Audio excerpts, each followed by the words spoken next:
Tapos naka-stitches na din yan mga paps, mga moms. And dito naka-embroid na din yan. Mga gustong humabol dito sa ating Mokoto F1 Racing flat seat para sa inyong click. Ayan, ito po yung design niya. At syempre, meron na po silang bagong labas na design, pero same lang po sila ng hulma.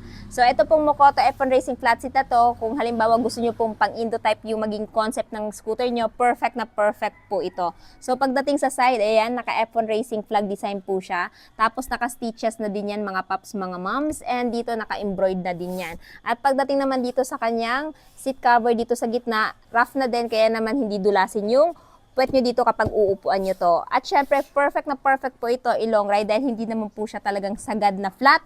Foamy pa rin po siya, pati dito sa OBR. Kaya this one po is recommended ko doon sa mga gustong mag-upgrade ng seat na hindi masyadong flat. Pero may pagka-flat po yung hulma. So kung bibilhin nyo nga po pala to, isang buong upuan na, ayan, at premium na premium din po talaga yung pagkakagawa. So, kung interested po kayo dito para pang-upgrade dyan sa seat ng Click 125, pwede kay version 2, version 3, at version 4.